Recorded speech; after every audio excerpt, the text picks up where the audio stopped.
It's cutoff race weekend in Charlotte. Crew chief of the number 5 will take us in the pits. Plus, why is AJ Allmendinger being blamed for changes at the Roval?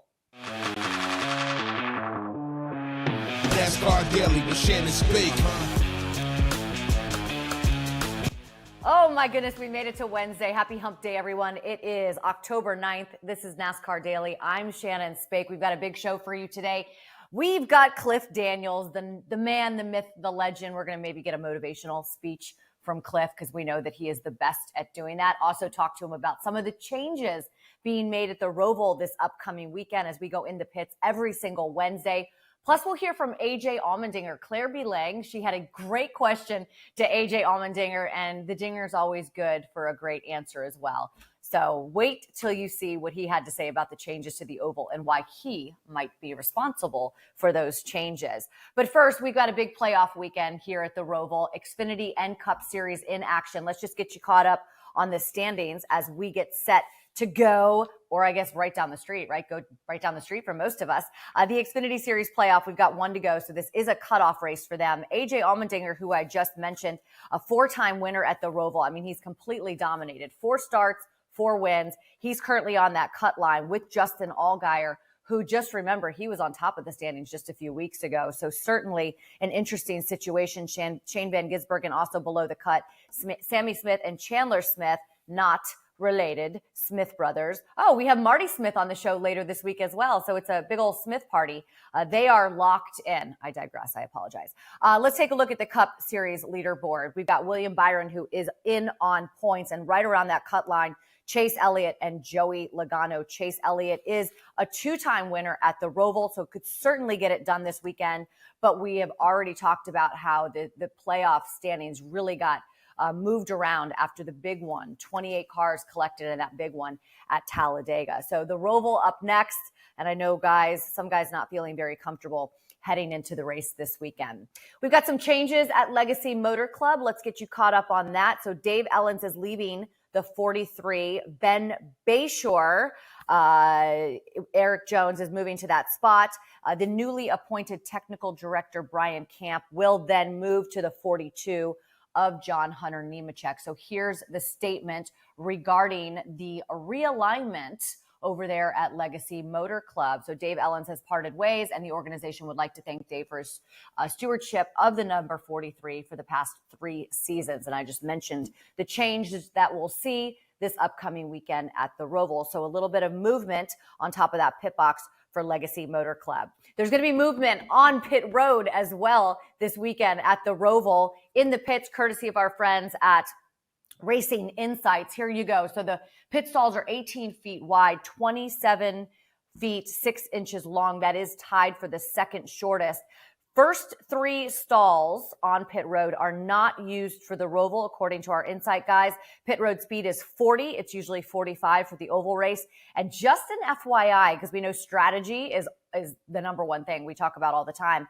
AJ Allmendinger, who's the most recent winner, 3 pit stops when he won the race 1 year ago. So something to kind of put in your notes when we get ready for the race this weekend. Something else to put in your notes are the changes that we're going to see to the Roval. They did make some changes to the actual physical racetrack. The first one, you'll see this right here. So this is the front chicane.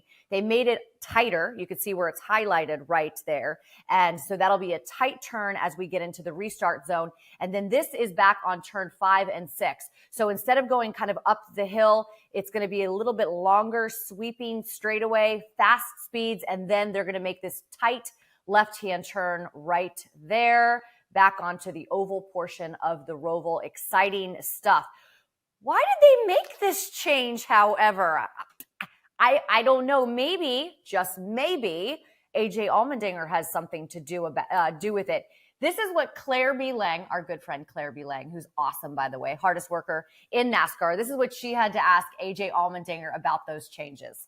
So a fan tweeted they had to change the Roval because AJ Allmendinger's dominance would bore the race fans. Can you give an answer to that so I can post it? Yeah, I still hope I make it boring.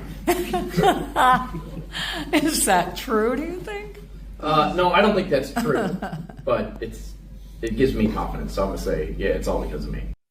Listen, I I love AJ Allmendinger. He's just the funniest dude. And Claire, you don't even have to post it on social media now. We got it taken care of for you. 75 laps AJ Allmendinger has led in the Cup Series. We mentioned his win 1 year ago. 4 starts in the Xfinity Series at the Roval. 4 wins. Yeah, I think that they should probably change it for AJ, but I have a feeling he's still going to go out and be really, really good on this track. Joining us now to go in the pits is champion crew chief Cliff Daniels, crew chief for the number 5. But Cliff, before we get to you, let's listen back on something that we heard on top of the pit box a couple of years ago, because it is just way too good not to share with everybody.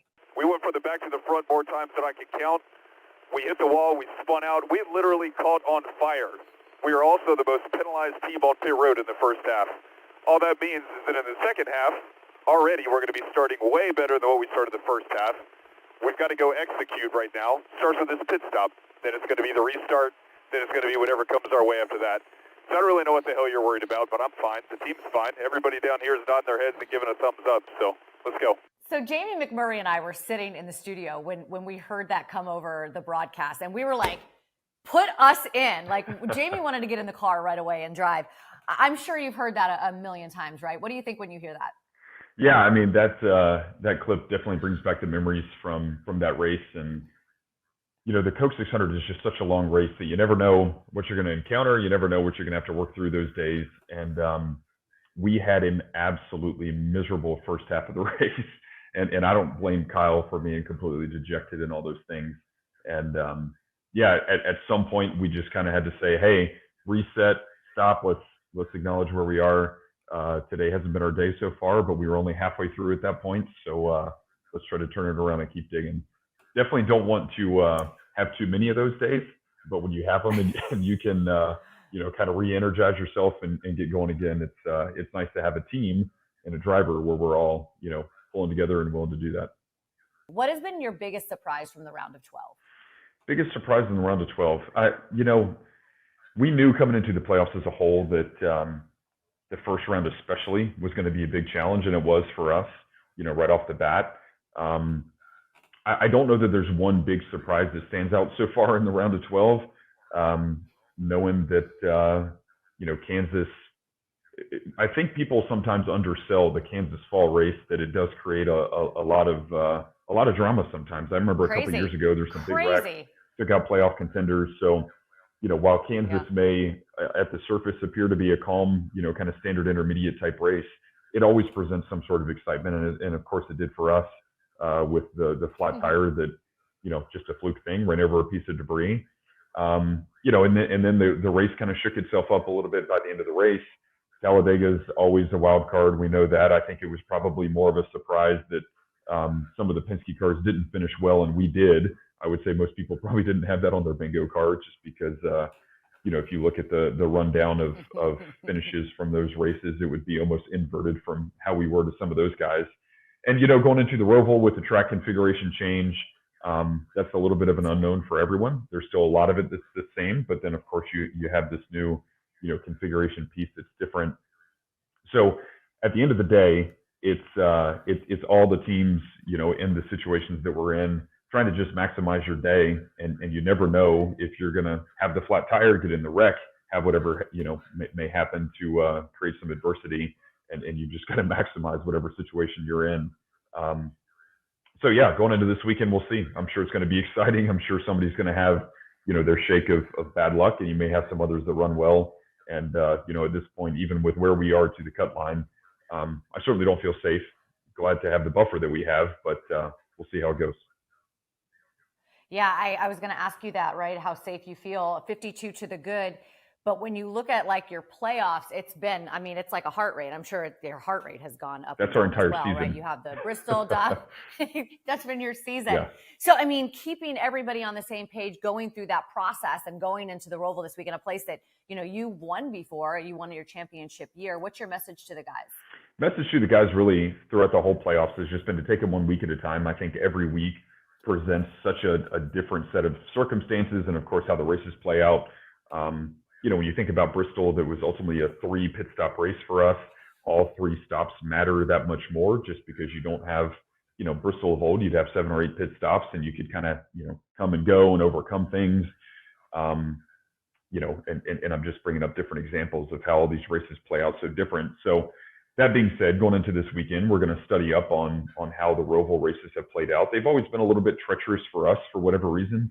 Even in our championship season a couple years ago, we had an alternator fail, had 2 batteries that died and had to replace batteries, had to replace an alternator belt and do all that stuff, and still were able to come back. 2022, we were in on points and then we crashed late and that knocked us out of driver points. Last year, we wrecked in practice, had to go to a backup car. So I think you get the point. It's been a little bit treacherous for us. So we're going into it with a healthy amount of respect and try to control the things that we can, have a good plan and stick to it. And, hopefully it works out. You're awesome. Thank you, Cliff. I appreciate it. Yep. Thanks for having me. We're going to play that clip every single Friday on NASCAR Daily as we get ready to hit the weekend. Let's hit the weekend with this. Jimmy Johnson posted this yesterday on social media. I love this throwback. This is from 2001. So 23 years ago today, I figured I'd give this Cup racing a thing. That was his first start in the Cup Series. That would have been Sunday, October 7th, 2001, as I just mentioned, 23 years ago. So he's racing Sterling Marlin right there. I love that. Sterling would go on to win this race. It was at Charlotte, the fall race, and Jimmy would crash and finish 39th. But I think things worked out pretty well for old 7-time. They did. Things working out well for the Briscoes as well because the babies are here. They announced on social media the birth of their twins. Look, they're too cute. I love it. So Marissa and the babies are doing well based on what Chase and Marissa have sent out on social media. I cannot wait to see the pictures. Can't wait to hear their names. As a mom of twins, oh my goodness, what a journey you guys are about to embark on. I'm so happy for you guys. It's like nothing else, really, honestly. So good and so crazy. Tomorrow, Erica Davis is going to be here. We won some money with Bubba Wallace finishing in the top 10, so we'll let you know how much we won, and we'll get you caught up on all your gambling needs. Catch us tomorrow. NASCAR Daily with Shannon Spake.